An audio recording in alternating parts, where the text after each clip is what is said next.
Talanoa Maori, warm greetings here. This is the Just and Equitable Transition, the podcast with the traveling diplomat JJ, and I'm here with my brother from the Caribbean shipping lanes and from our Caribbean region. Brother, how are you? I'm good. It's good to be here with you. Yeah. And I look forward to exciting discussions. Oh yes. Exciting discussions, Talanoa, the formal, the informal, everything. And so introduce to the people, to our Just and Equitable Transition family, your name and just share a little bit about your upbringing and who you are. Oh, my name is Nyus Alfred. I'm from Saint Lucia, which is sort of like smack in the middle of the Caribbean chain. About me, I'm the eldest of 3 boys, my mom, and I work with the Caribbean Shipping Lanes Project as the media and strategic communications lead. So, it's exciting to be here, and it's a new space for me because I've been in communications for a very long time, but actually communications within the maritime space, that's new for me. So, and so it's so cool that to see where you are right now. You're in, with Caribbean shipping lanes, helping, coordinate with the Caribbean countries, on the current negotiations that are happening. But we want to dial it a bit back, right? Dial it back to the origins. What was it like growing up, in Saint Lucia? What was the relationship like with the ocean, and what got you into maritime? What was the interest about it? Well, I grew up in Saint Lucia in a small fishing village on the southwest coast. We call it Choiseul, right. So I grew up with a single mom. And from a very young age, I was always drawn to the ocean because my uncles were fishermen. So fishing was a big part of my life growing up. What's your favorite fish? I actually do not like fish very much. I do not like fish very much, but if I do have to choose a fish, it's something along the lines of the tuna. Ooh, tuna, okay.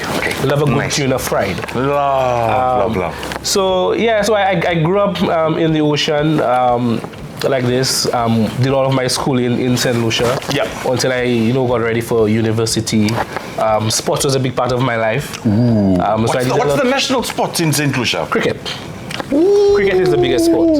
Football is getting very popular. Getting your sixes and your fours. Oh, you know about cricket? A little bit. Hey, yo, okay. Yeah, I always think that cricket in the Pacific should probably be a lot bigger. I mean, well, because in the Pacific, I think rugby has been like the main. Well, not the main sport, but because the Pacific is rugby is like the religion there, and so I can imagine how cricket must be in Saint Lucia.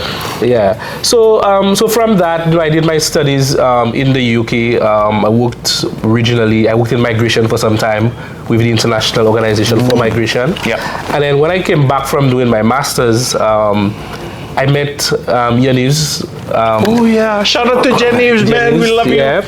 So that's when I came upon the Caribbean shipping lanes. There was an opening. And I'm like, that is interesting. I've always wanted to do something that sort of brings me back, like you said, to the ocean, to the maritime space, and Caribbean shipping lanes was my introduction to that space. Oh, wow. Yeah. And what was some of the when you were studying, when you were doing your studies around maritime shipping, what were some of the interesting topics that you'd like? And I actually didn't do my studies in maritime shipping. Oh, okay. Which is the interesting part. Because remember, I do media and communications for the CSL, right? All right. So my master's was in media communication and development. Wow. So pretty much a lot of the principles that I use now is principles that I would have studied back, because I studied at the London School of Economics. Wow. And a lot of the issues around the development space can actually be transferred into maritime and into shipping. So it's not a one cap fits all, but it's easy to sort of get along and to pivot within the space. There's been a lot of learning for me. Exactly, and there's always some connections, There's always some connections. You have You have now media and shipping, and then you have so many different spaces that connect. I just had a conversation with someone who's connecting cities with maritime shipping. Maritime shipping. There you go. You know, and it's so cool to see just the interdisciplinary nature of what maritime shipping is to a lot of the people that are involved here at the IMO. Right. And so tell the people too. You know, we've seen the Caribbean shipping lanes and all of, you know, you guys media has been going out there. Share with the Just and Equitable Transition family on what the Caribbean Shipping Lanes organization is, what it does, and you know why it does what it does. Yeah, so basically the CSL was founded by your friend Janice while she was the director of the SRC Center at the University of the West Indies, because she felt at the time that the Caribbean did not have a unified voice within spaces like the IMO. So you would have things like the MEPC, the ISWG, and the Caribbean voice was not very pronounced. Like you would hear the Pacific always very loud when it comes to issues of shipping and of decarbonization, but there was never really a solid Caribbean voice. So basically the goal of the Caribbean shipping lanes is to ensure that we provide the necessary technical skills, the convenience skills, research to help Caribbean delegations sort of take a seat at the table and a meaningful seat at that, not just in terms of attending, but in terms of actually meaningfully participating within these spaces. So in terms of the negotiations, we have experts who have been doing a fantastic job in terms of deciphering the various submissions and putting it in a language that everybody can understand. And just like you have in the Pacific in terms of coordinating the various countries in terms of your positions, the Caribbean shipping lane sort of does the same. Right? Awesome stuff. And what does it mean for, you know, in your experiences, what does it mean for the Caribbean to be present here? It means to be present at the IMO. It means a lot because the Caribbean is a collection of very small countries. So, for example, I come from a country with 180,000 people. Wow. And we look at that as a dot on the map. And when we can be in a space, whether you come from Saint Lucia, you come from Grenada, you come from Antigua or St. Vincent and the Grenadines, you can be in the space where what you say holds as much weight as some of the superpowers in the world. That is very powerful in itself. Where somebody can listen and it can be recorded that St. Lucia or Dominica or the Caribbean basically has a particular view on issues of global significance. It does mean a lot for the Caribbean, especially for people who aspire to be part of these spaces as well. And how we know that you know how the Pacific and the Caribbeans, it's so important for our voices to be heard because one is, you know, sometimes our voices are left behind because we're the small island developing countries, we're the least developed countries, we're still in the developing world, we don't have much impact, especially in a space like shipping. Because one is we may not hold leverage, but it's our lifeline. And I wanted to ask, what is the experience of shipping like in the Caribbean? The Caribbean shipping is basically about all what the Caribbean is surrounded about. So we're actually thinking of doing in the weeks and months to come something along the lines of the history of shipping within the Caribbean. Because shipping is not one-fold, two-fold, it's several-fold. And there is a history too. And you go right back. You go right back to the indigenous people of the Caribbean. Where the Kalinagos, the Tainos actually used ships to navigate across the Caribbean. Right? That's the first point that shipping was introduced to the Caribbean.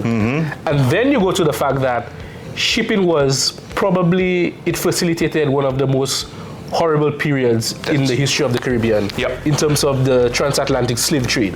Where ships were used as floating dungeons to basically facilitate the slave trade. And then you go to the point where shipping in terms of the Industrial Revolution and shipping as sort of like that, you know, commercial thing where, you know, bananas in the Caribbean were a big thing. And the Caribbean was referred to as the banana republics. You know? And then you come to the point of, you know, the Panama Canal.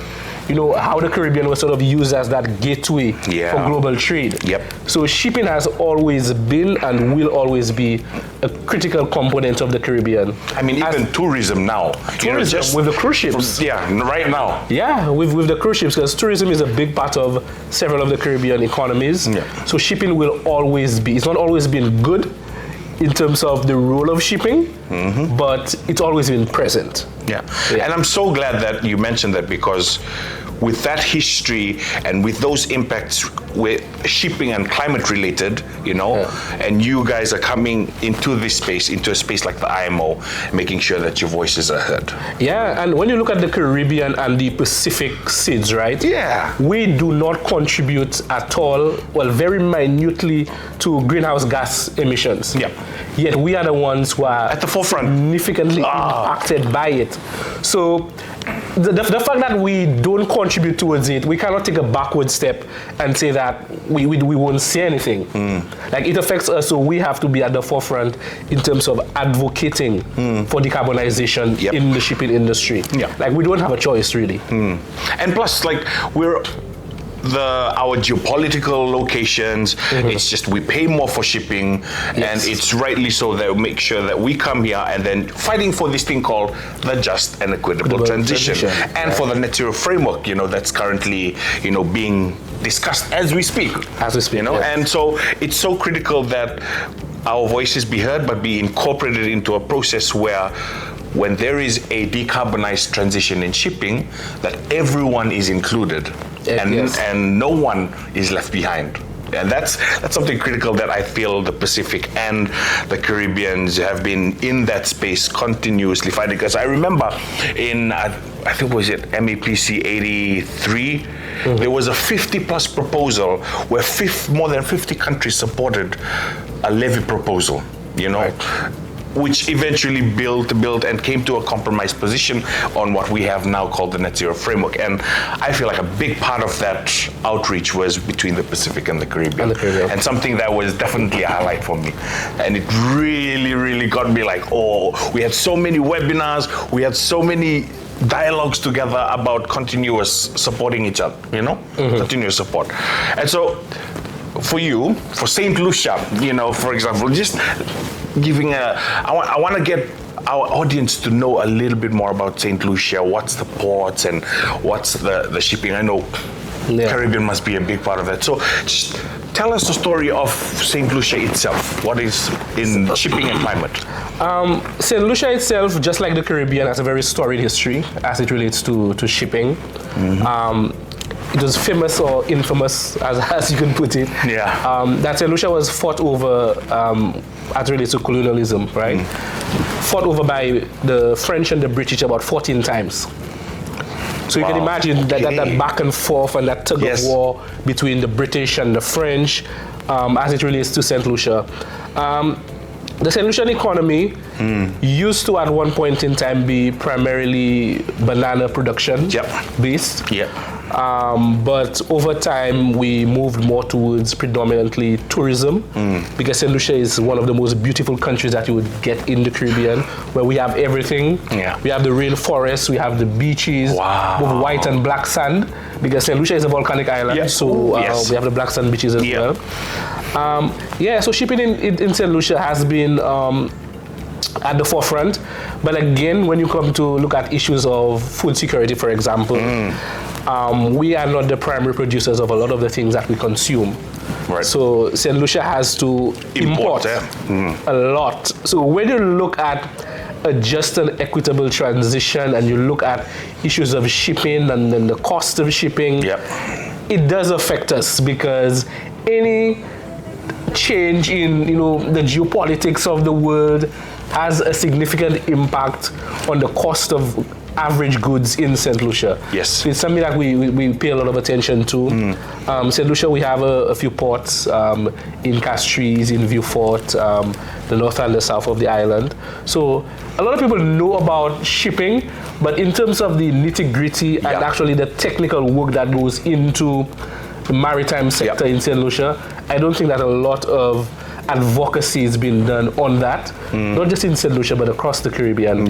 Which is why, in my role at the CSL, I hope to do a lot of advocacy in terms of helping people understand how the cost of shipping can impact the cost of your daily goods and services. Your livelihood. Your livelihood, basically. Literally. Yeah. Wait, you were talking about Saint Lucia and you're talking about the places and the landscapes, and I'm already imagining my own home in the Pacific, and you've now made me a bit homesick. But also, you also helped me understand coming into the next question, and please do share, is how important are youth voices in a space like the IMO? Yeah. How important are like young people's voices being present and being not only in being incorporated, but just being present in seeing all of this happening in real time? Yeah, and that's actually something I sort of realized when we had our first discussion. Yeah. And then when you spoke about some of the work that you're doing outside of the IMO, in terms of young people in the Pacific and in the Caribbean, in terms of what do they know about this space and how do they get involved about the space. Now, CSL is a pretty new organization, a pretty new project that we were founded in 2024. Yeah. And I definitely think from your example that there is a lot that we need to learn. The Caribbean has a very vibrant youth space. Yeah. But we have not created or sort of created that space where young people can get involved in the maritime sector. Okay. And this is definitely something that we definitely want to look into. Young people not just being part of the space and knowing about the space, but actually taking an active role in crafting what that looks like. Yeah. So as a young person being involved in the maritime sector, what does that look like to you? Yeah. And what do entities like the CSL have to do to bring you into that space and give opportunities? You into that space and give opportunities. Yeah. Yes. And I mean, I kid you not, you guys definitely have laid the foundations. That's what you're creating. You're actually creating that story for people back home to listen in and not only understand the technical parts or the political parts, but just to understand what the ins and outs of being in a space like this means. Yeah, because a lot of the time we sort of drown it with a lot of the technical work. Yes. And that's why I love the sort of engagement that you guys have been doing as well, is that it can be technical, but then it can also be fun. Yes. And it can be put in a language that as many people as possible understand. So if you place the seed, they can then go and do their own research and say, no, I wonder what this is about. Exactly. So you go to the social media page, you go to the website, and you figure out, okay, let me learn a little bit more about that. Exactly. And to make it appealing for them, making things that can interest them in, like, oh, wow, these guys are in this important space, they're having fun, but at the same time, they're impacting the world. And they're learning. They're teaching, which is important. Because the knowledge we learn is not for us. Yeah. Capacity building. It's for us to take in. Yeah. For us to analyze and for us to share in different creative ways. Yes. Okay. Cool. I love this. Okay, we're gonna move into a different part of the podcast where we try to bring a little bit of the fun part, and this is like bring the humanity part. Right. And so I call this rapid fire. Rapid fire meaning you only have one sentence to answer these questions. Oh, that's tough. Yeah, I know it's tough. That sounds tough. It's tough. Okay, but we can try. Let's see how it works. You ready? Yes. Okay. 1.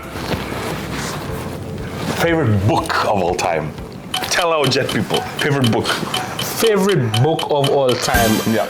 Atomic Habits. By who? By James Clear. There is it's one paragraph. Well, you have one sentence. Okay. Atomic Habits by James Clear. Okay, good. Favorite film of all time. Favorite film of all time. I have a few favorites. The Dark Knight from around 2000. The Christian Bale one? Yes, that one. For several reasons, but you only asked me for one. Okay. I'm not going to go into detail as to why it's my favorite. Okay. Yeah. Best advice you ever received? Best advice that I ever received. Somebody quoted the Nike logo. Was like Nike? The Nike tagline. Logo? Just do it. Ooh. And at the time, it was all that I needed to basically do something really, really great. Okay. So just do it. Just do it. Yeah. Just do it. Describe the IMO in one sentence. Technical and complicated. 3 words. Nice. Okay. Chicken or beef? Definitely beef. Yeah. Definitely beef. Okay. A few more. Coffee or tea? Coffee. Ooh. Okay. And I think the last one is describe the Caribbean in one sentence. The most beautiful place God created on earth. Amen. That's my one word. Amen to that. Amen to that. Okay, cool. And now we're moving to a different part of this podcast where I almost ask everyone this question. Right. And because the name of this podcast is called A Just and Equitable Transition, and it's the podcast series. But I ask this question to everyone, and I love the fact that everyone has a unique answer to this. Okay. And so to you, brother, what does a just and equitable transition mean to you? Okay. To me, coming from a small island developing states and a region that has seen some of the most devastating hurricanes as it refers to climate change. Yeah. For me, a just and equitable transition in its most basic definition in terms of moving towards more green energy. It means that we can finally get to a point where we take climate change seriously, and we actually take proactive steps in ensuring that states like the Caribbean and the Pacific, that you actually take care of the small guy. Right? And I know that it involves a lot in terms of policy and finance, but for me, the most basic thing is in its humanity, that we take care of the people who necessarily are not able to take care of themselves. Because the cost of a just and equitable transition, as the Caribbean and as the Pacific, we are not able to bear some of this cost, which is why we are at places like the IMO to sort of lobby and to basically tell them that you cannot forget our voices. Like, we are in the room, we are saying that we cannot afford the cost of a just and equitable transition. But given that you are the ones who contribute towards a lot of the issues why a just and equitable transition is needed in the first place, we're impacted by, and we're impacted by it, that you need to play an equitable part, which is like the equity part. We're willing to play our part. So it's the humanity behind it. So that's what it means to me, basically. That's so cool, brother. I appreciate it. Nyus, Nyus. I always think Nyus or Nyas or Nyus. No, everybody has a different pronunciation. I knew it because the name. I travel a lot, right? Yeah. And I meet people with a lot of different accents and speak different languages. Yeah. And I never correct them. So if you say Nyus, I let you say Nyus. If you say Nyus, I let you say Nyus. That was the first thing that came to my mind, was Nyus. And I was scared to say it to me. I might say it wrong, and they're gonna come for me. The comments are gonna come for me. But thank you for that. That perspective of what a just and equitable transition means to you. And we're coming towards the end now. And so one is my final one or two questions is, first one is, if you had a child from Saint Lucia, from your village, from your street, sitting right here in front of you, and said, why are you doing what you do? What advice would you give that little Saint Lucia? Why am I doing what I'm doing? Yeah. Okay. So what advice would you give to a young kid from Saint Lucia about the work? Not just a young kid for Saint Lucia, but possibly my future kids is. Ooh, yes. I'm doing it for them. Because when I look at probably where I was probably about 10 years ago, where I was not aware of a lot of the things that we speak about now, I would have loved to get involved in that like a lot sooner. Knowing the implications that it has for us, I would definitely tell them that it is something that I'm trying to make sure that the next generation of St. Lucians, of Caribbean young people, of Pacific young people actually have a world that they can be proud of, and a world that can accommodate them without blowing up, basically. So, yeah, it's for them. I love in it. the most simple way. In the most simplest of ways, it's for you. I'm here because of you. I'm here because of you. Oh no, I'm here for you. For you as well. Yes. Yeah. Not because I'm here for you. For you. And I like the fact that you're mentioning. Sometimes we see ourselves as these small island developing states. And so one thing that I've come to realize is sometimes the words like small Can be misleading. Isolated can be misleading, but it can also be impactful to ourselves, because I remember every time when I asked, where are you from? Oh, I'm from a dot in the Pacific, or like. Yeah. But sometimes you think, man, we may be small in the land and all, but damn, we have a large ocean.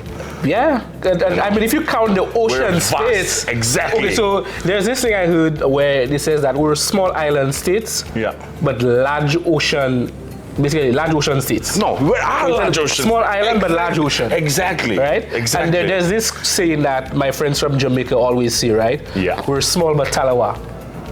We're small, but our mindsets are huge. We think big. Ooh. Right? We think big, we dream big, and we're resilient. We're very resilient. I love that. I love So that. I think we should probably try to get into the habit of saying we're large ocean states. We're large ocean states. We're resilient. We We're dream people, big. we dream big. We dream big and we act, and we just do it. We just do it. We just do it. Okay, final question, brother. For me, especially, when things get tough, during negotiations or during the course of the work, when we feel pressure from the political side to the technical side, for me, especially for me personally, music is a big part of comforting me. And so, for you, I need you to let our Just and Equitable Transition family, our JET people know, what is your top 5 songs on your playlist right now? Top 5 songs. Yeah, on my say playlist. one, and I'm gonna grab my phone. grab your phone and share with the people your top 5 playlists. Your playlist and your top 5 songs on your playlist. We say one, and then we'll let our editors play a little bit for our audience to jive a bit. Okay. 5. So for me, music is big for me, right? And it's one of the ways to. I follow every single music there. So there's this song called "Guaranteed" by Christopher Martin. Christopher Martin, Guaranteed. Edit playing. We're gonna jive a bit. Oh nana, oh nana, oh nana. My girl bougie, but she's so nice. Love her, she no fussy, she's just living her life. One of my favorite songs of all time. Okay. Next. There is this song, soca, because soca music is big in the Caribbean. Yes, soca. Yes. Right? Oh, it's soca. I thought it was soccer. Soca. It's soca. Oh, okay. So it's called "Stage in My Life" by Boy Z. Stage in My Life by Boy Z, guys. That's Grenadian, right? Grenadian soca for me. I love Saint Lucian soca, but Grenadian soca for me is great.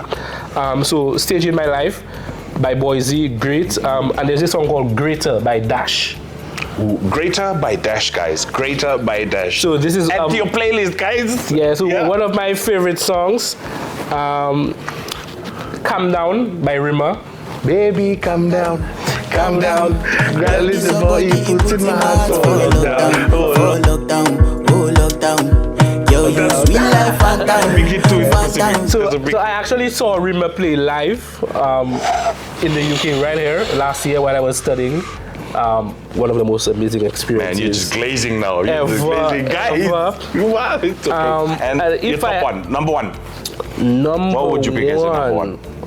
So I'm going to go left field a little bit. Go ahead. I love reggae. I love. I listen to gospel music. I listen to soca music. I listen to R&B.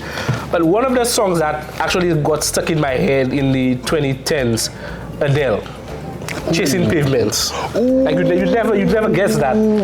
But Chasing Pavements by Adele has been one of my favorite songs of all time. Okay.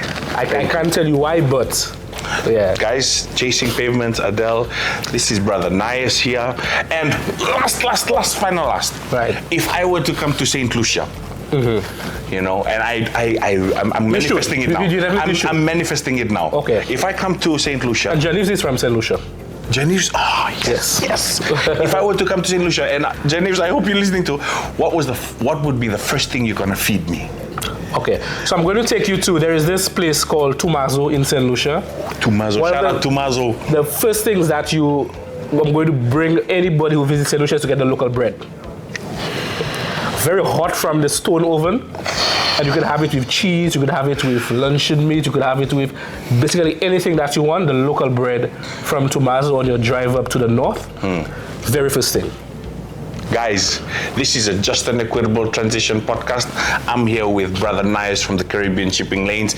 You heard his story. This is just a sneak peek, but what a story, brother. And I really appreciate you coming and sharing your story with us. This is amazing. And stay tuned, guys, because there's more amazing people that I meet along my journey in this Just and Equitable Transition and the IMO Oceans Climate Space. And I'm just so thankful that I get to meet people and build relationships like you, brother.